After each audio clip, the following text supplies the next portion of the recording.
What about the duster? Who's the driver? Magic on wheel. How's it going, guys? Jim and Nina have such, I don't want to say an interesting dynamics. It's so boring, but the fact is they get brought together because of kind of a enemy of my enemy is my friend situation. I want to ask you about developing that dynamic over the course of the season. Do you think it will always be something like that? Or do you think there's a chance for a more traditional, genuine sense of friendship between the two?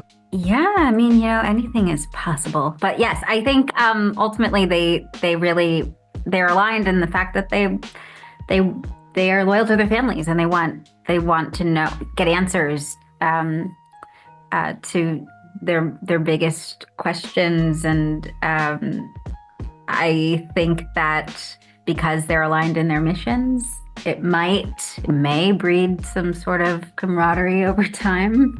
So I think that's definitely possible. Yes. I mean, they definitely start as a very antagonistic relationship. And I feel like by her opening up and saying, my father was killed by this man, I think he may have killed your brother. The sharing of that possibility, they have a connection regardless of whether they want to or not. And that being such a core issue, the more they unravel those threads and the deeper they go into finding this information out on both sides, deepens their relationship, again, whether they like it or not. So I think there is a possibility down the road. I don't know about season 1 but when, for real, they have respect already. There's respect being built as they get to know each other. But friendship is something different. So we shall see where that goes. Yeah, when you spend a lot of time with people, especially in a work setting, you naturally grow close together. Josh, that's a segue to my question about you reuniting with J.J. Abrams on this series. Obviously, you guys worked together on Lost.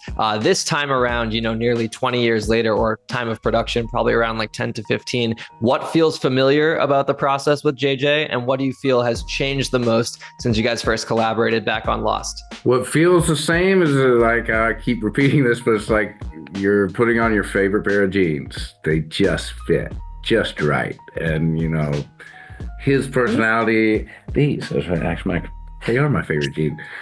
But, we have a shorthand creatively of how we understand each other. I love his agility as a writer. I know that it's going to be character-driven, multi-layered, multi-dimensional, and it's going to have a point of view. So that combined with LaToya Morgan, her super cool adventure, she has this energy of a coolness, like street savvy, cool adventure.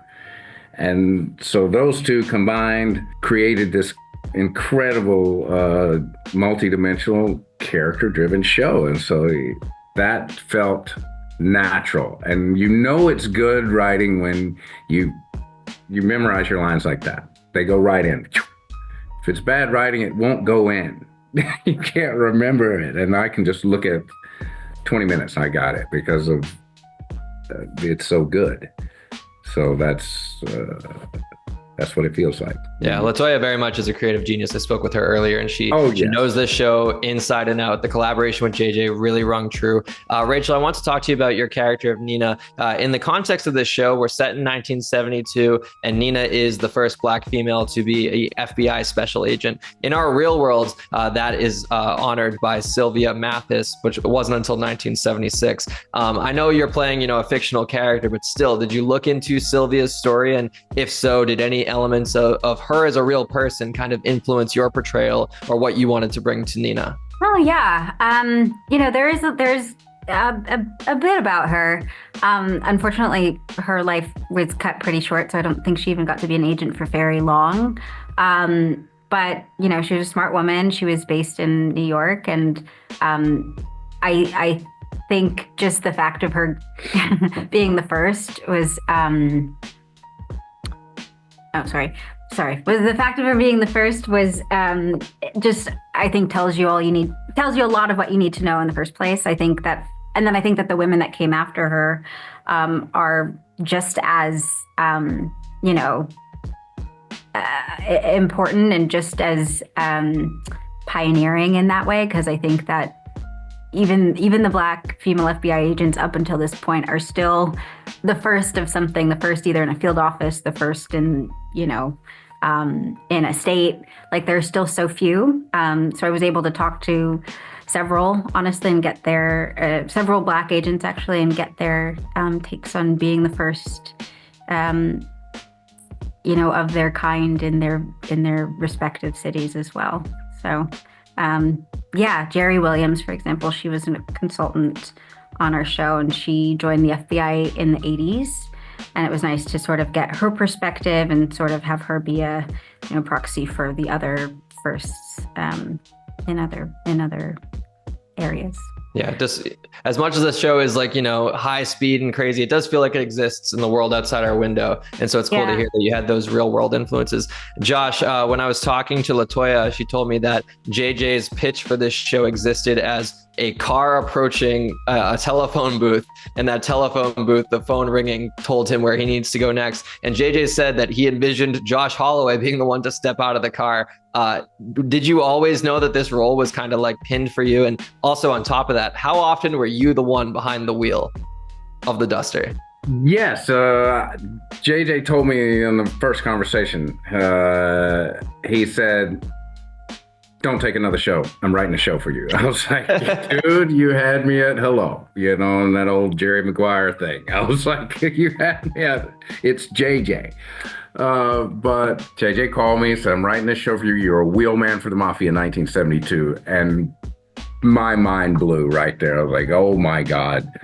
First thing I have to do is learn to be a stunt driver. So like, I got on the internet, found the stunt driving school, went to Rick Siemens Motion Picture Driving Academy, or something, I think it's called that, and learned to be a stunt driver. So I could slip into the skin of that. I felt like I really needed to know my kitchen.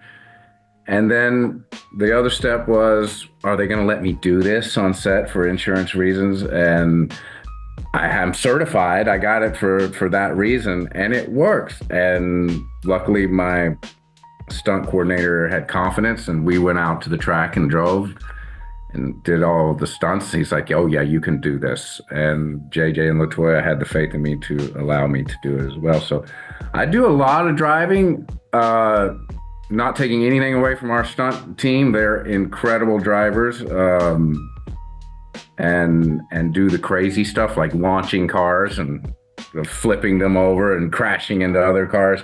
Those are things they don't let me do. I'm not allowed to jump a car or smash another car on purpose. But they do let me do a lot of driving. So it adds another element to the character. It adds a lot of adrenaline to my day, actually. It's fun and also dangerous, so you have to be precise, and it just ups your vibration a bit on set, so it's fun. Yeah, helps you get in the psyche. Guys, they're giving me the rap cue, but again, congrats on bringing the series to life. I know it was like 5 years in the making, got through a couple strikes to bring it to max, so May 15th, I think it's going to be a joy. Thanks so much for your time today. Thank you. Where are we going?